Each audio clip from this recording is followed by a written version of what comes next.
Bismillahirrahmanirrahim. Assalamualaikum warahmatullahi wabarakatuh.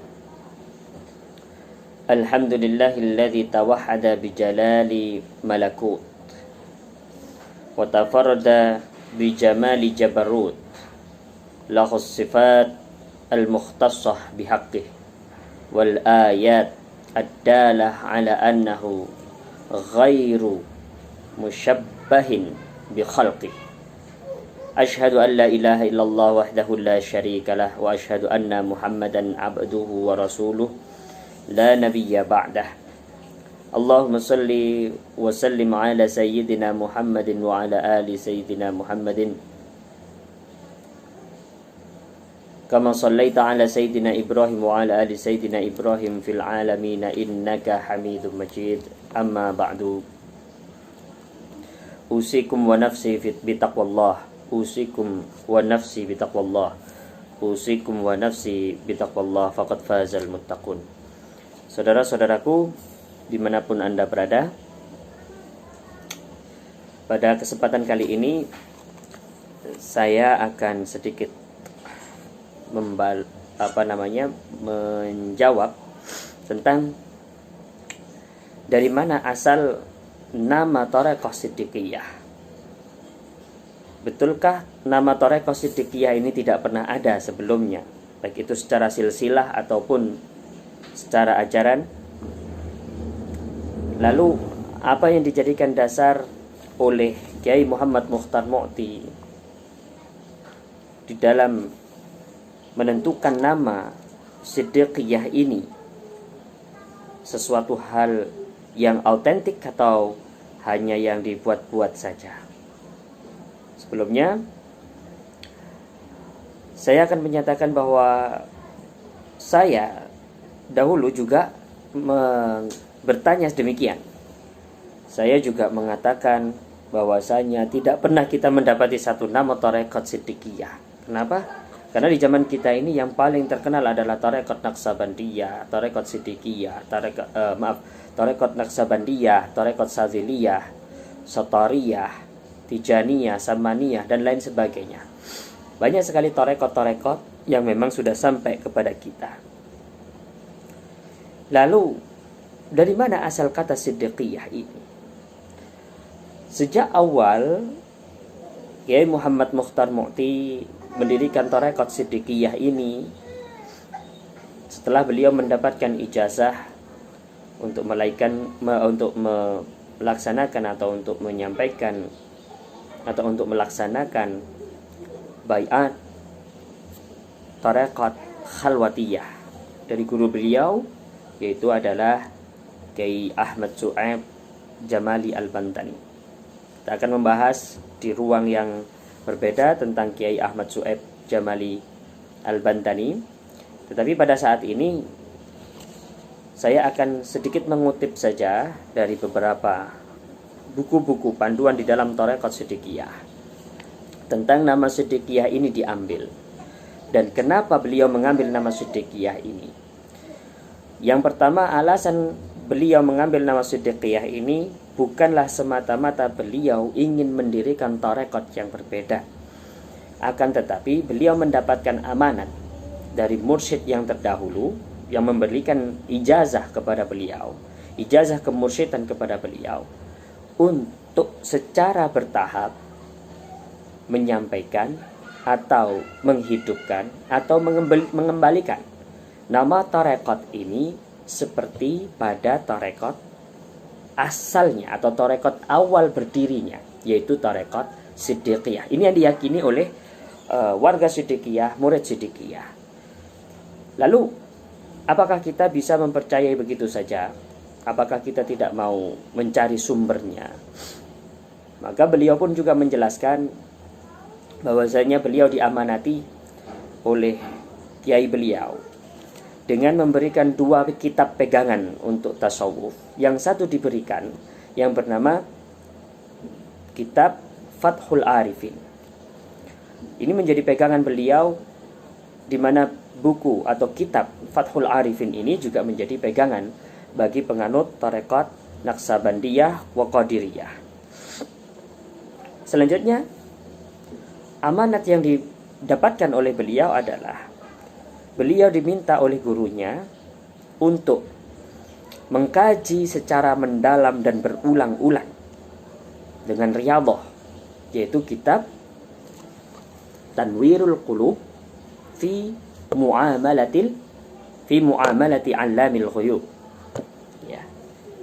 Karena di dalamnya akan didapati suatu pelajaran-pelajaran yang sangat berharga tentang silsilah-silsilah tarekat dari awal mula tarekat ini berasal dari Allah Subhanahu wa taala atau Rabbul Arbab, ya. Kemudian kepada Sayyidina Muhammad sallallahu alaihi wasallam, kemudian diajarkan kepada para sahabatnya yang nanti akan kita bahas di silsilah lain.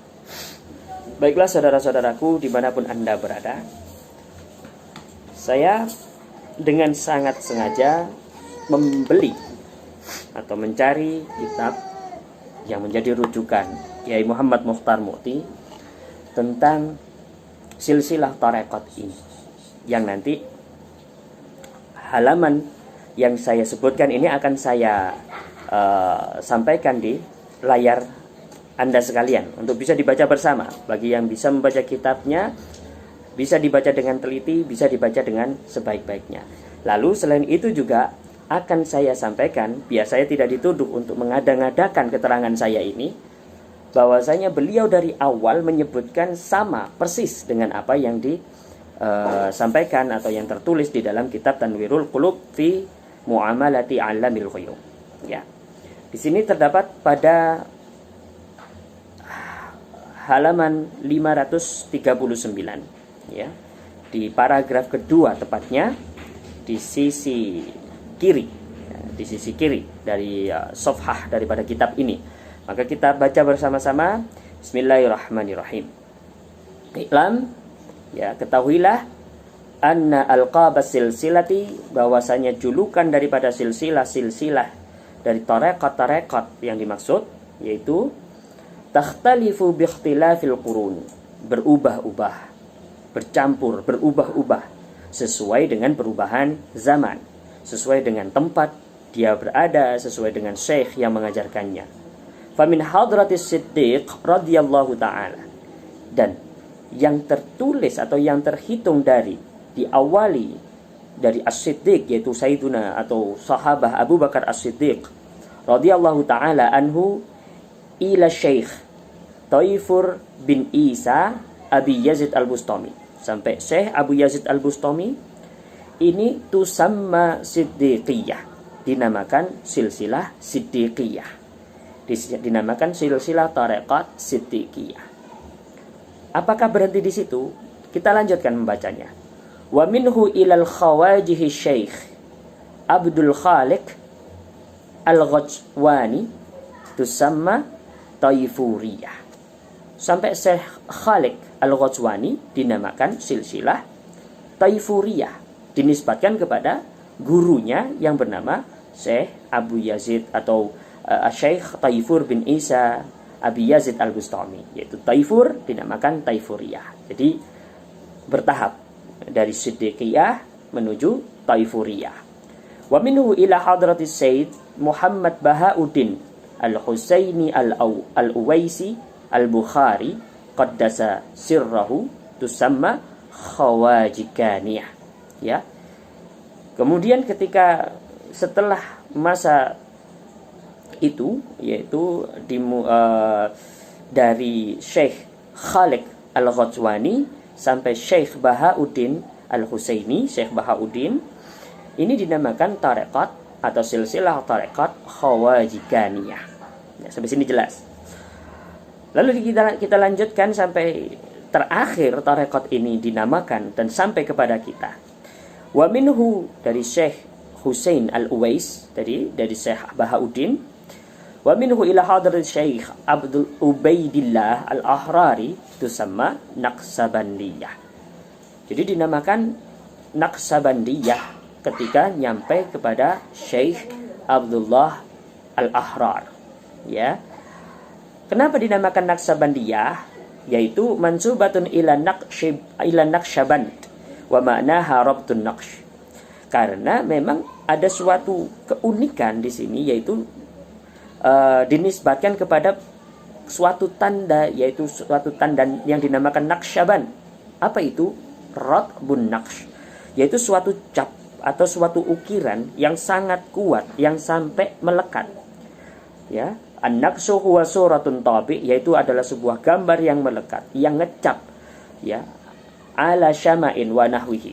Ya, dinamakan demikian. Wa rabatahu baqa'uhu min ghairi mahwin, ai li anna Syekh Muhammad Bahauddin An-Naqsabandi, dikasih julukan demikian karena Syekh Bahauddin An-Naqsabandi itu ketika beliau itu karena yadhkurullaha bil qalbi, ketika beliau itu melakukan zikir dengan hati, mengucapkan asma Allah dengan kontinu, dengan istiqamah, sampai ismu zat Allah itu, nama zat Allah itu terukir, kelihatan, nampak di dada beliau, di dada, tepat di posisi hati beliau. Ya, ini merupakan suatu karamat yang menjadikan tarekat dari beliau, dari Syekh Bahauddin ini dinamakan tarekat Naqsabandiyah. Wasumi'at min ba'di khulafa'in Naqsabandiyah yaqul, dan didengarkan atau kita perdengarkan daripada khalifah-khalifah tarekah Naqsabandiyah, mereka berkata, inna Rasulullah sallallahu alaihi wasallam, sesungguhnya Rasulullah sallallahu alaihi wasallam menceritakan peristiwa terjadinya tanda Allah tertulis di dada beliau itu, yaitu adalah Rasulullah, sesungguhnya Rasulullah sallallahu alaihi wasallam meletakkan telapak tangannya yang sangat mulia itu, kafahu asyarif ala qalbi syekh, kepada dada yang tepat pada dadanya yang ada hatinya daripada Syekh Bahauddin An-Naqsabandi, ya. Wa huwa fi halatil muraqabah, ketika beliau sedang melakukan muraqabah, sehingga naqsyan, fasara naqsyan, sehingga terjadilah ukiran yang ada di dalam dadanya, sehingga kita kenal tarekat Naqsabandiyah sampai sekarang dan tiba di negara kita ini. Wa hadzal lafz yahtamilu ghairu dzalik wa minhu ila hadratil Imam Ar-Rabbani. Lalu dari Syekh Bahauddin atau dari Syekh Abu Ubaidillah Al-Ahrari sampai Syekh Al-Imam Ar-Rabbani Al-Mujaddid Al-Alfithani, yaitu Imam Mujaddid pada kurun waktu abad atau waktu 1000 tahun yang kedua, yaitu milenium yang kedua, yaitu Syekh Ahmad Al-Faruqi, dinamakan tusamma Ahrariyah, dinamakan tarekat Ahrariyah. Sampai sini sangat jelas dan tidak ada kesenjangan, tidak ada sesuatu hal yang nyeleweng dari apa yang disampaikan oleh Syekh Mukhtarullah Al-Mujtaba atau Kiai Muhammad Mukhtar Mu'ti. Lalu wa min Syekh Ahmad Al-Faruqi ila hadratin Maulana Syekh Khalid, ya, sampai kepada Syekh Khalid, tusamma Mujaddadiyah, dinamakan tarekat Mujaddadiyah. Wa minhu ila asrina hadha, dan dari Syekh Khalid sampai kepada zaman kita saat ini dinamakan tarekat Khalidiyah. Dari silsilah tarekat ini kita mengenal bahwasanya tarekat itu dari satu sumber yang sama, mengalir ajarannya melampaui zaman-zaman yang telah dilalui oleh para salik sehingga sampai kepada kita. Lalu tiadalah tujuan daripada sebuah tarekat kecuali untuk menyampaikan kalimatul haq, la ilaha illallah, dengan metode wirid, dengan metode zikir yang diberikan atau disampaikan oleh para syekh atau masyayikhul tarekat. Lalu bagaimana dengan silsilah sampainya kepada tarekat Siddiqiyah sampai saat ini, sampai beliau mendapatkan ijazah untuk baiat? Maka akan kita sampaikan kepada dalam video selanjutnya. Sekian dari saya, semoga apa yang saya sampaikan ini bisa menjadi suatu hal yang bermanfaat dan menjadi tambahan wawasan khususnya bagi saya sendiri apabila ada kesalahan murni dari diri saya sendiri, dan kebenaran mutlak adalah milik Allah Subhanahu wa taala. Wabillahi taufiq wal hidayah wa ridha wal inayah. Tsumma assalamu alaikum warahmatullahi wabarakatuh.